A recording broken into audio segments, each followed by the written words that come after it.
my Ecomm Learners and to everyone who are with me today. I know that at this time, a lot of you are working on your research paper. Are you currently struggling with it? Does your draft look a little too casual? No worries. In today's video, I'm going to give you the ultimate cheat sheet of professional phrases used in research papers, specifically for senior high school like you. We are going to turn your "I think" into the evidence suggests. But before we move forward, if it's your first time here, I'd be so glad to have you with me in my YouTube journey. So please click the subscribe button, like this video as well, and click the bell icon for you to be updated on my next video contents. So what are you waiting for? Let's get into it. Today, I'm breaking down the most common phrases used in research, explaining what they actually mean, and giving you real-world examples you can utilize into your draft. Let's level up your writing. For senior high school research, the language needs to be formal and objective, but it doesn't have to be overly complicated. Using the right phrases helps you move away from saying, "I think," or "me and my group found out," which are usually avoided in academic writing. So here is a guide to the most useful phrases for your senior high school practical research 1 or 2 papers. To begin with, we have the introduction page. In this section, you are convincing the reader that your topic is important. This is where you write your mission statement. It tells the reader exactly what your end goal is without being vague. Here are some of phrasal statements to use. We have, "The purpose of this study is to." This phrase tells the reader exactly what you want to achieve. Example, "The purpose of this study is to determine the effects of Mobile Legends on the study habits of grade 12 students." Another example is, "The purpose of this study is to determine if playing classical music during exams reduces the anxiety levels of grade 11 students." The next phrase is, "Data from," you have to mention the year, indicates that.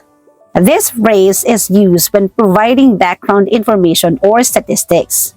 Example would be, "Data from 2024 indicates that 75% of senior high school students in the region experience moderate to high levels of academic stress during the final examination period." One more phrase is, "There is a growing concern regarding." This explains the rationale.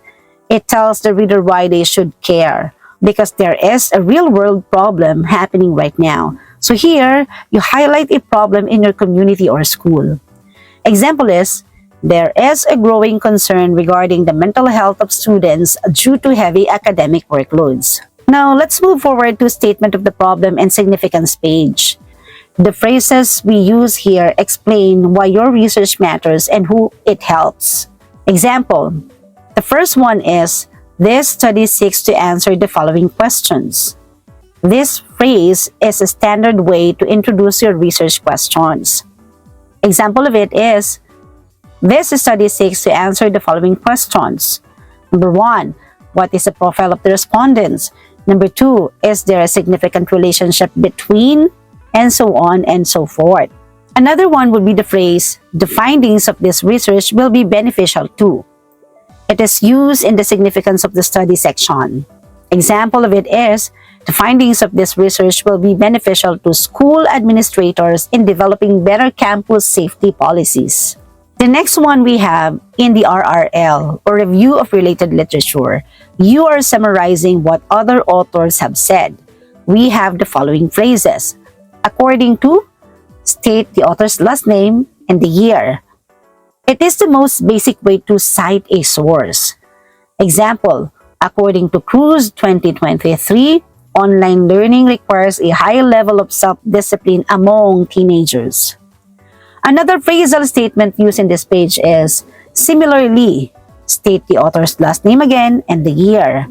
Argued that.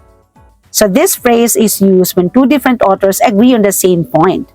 An example would be, similarly, Santos 2022 argued that financial literacy should be taught as early as junior high school.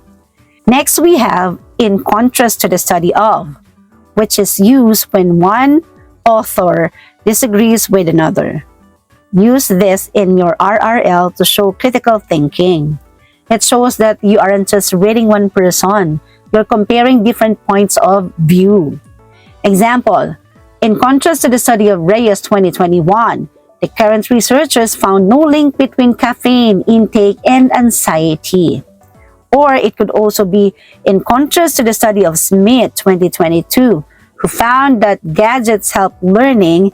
Santos 2024 argued that excessive screen time actually lowers attention spans. So those are examples of phrases that we can use in this page of your research paper.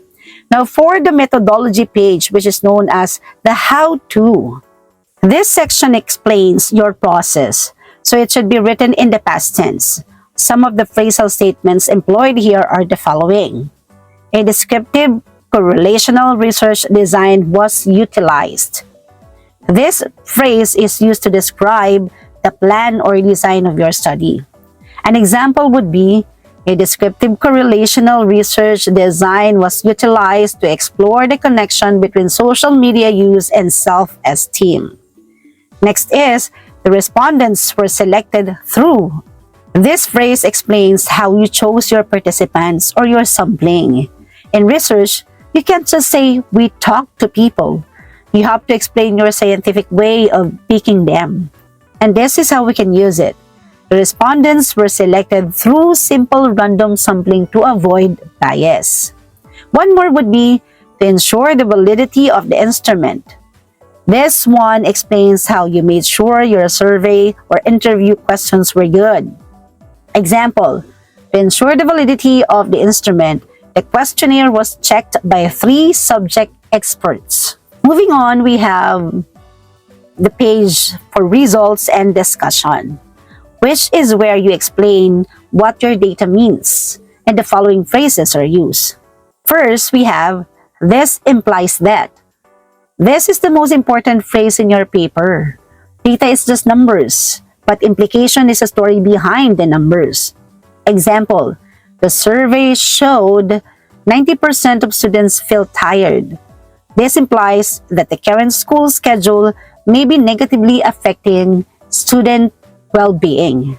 Another one we have, this result is consistent with. This connects your local study to the bigger world. It shows your findings aren't just a fluke. They match what other experts have found.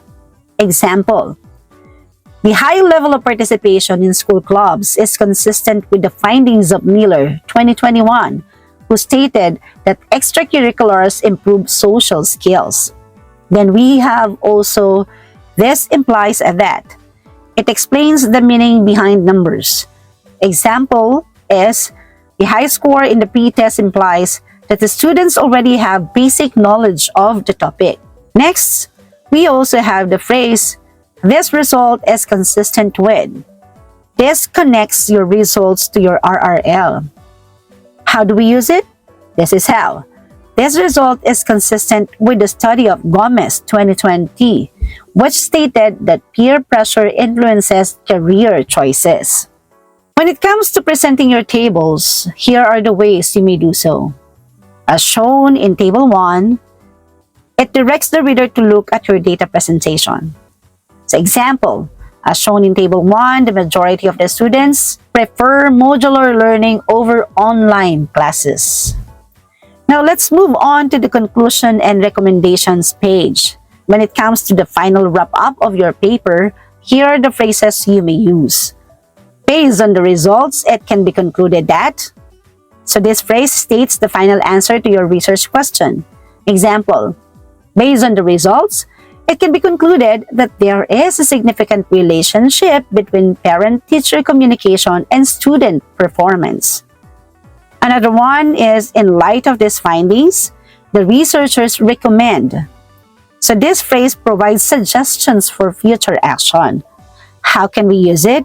Example would be, in light of these findings, the researchers recommend that the school provide more seminars on time management. And there you have it. Remember, Research isn't about using the biggest words in the dictionary. It's about being clear, objective, and organized. And that's it for today. I hope you enjoyed the lesson and you learned from the discussion. I'll be with you again next time. Remember that happiness is a choice, so always choose to wear a happy heart. Thanks for watching!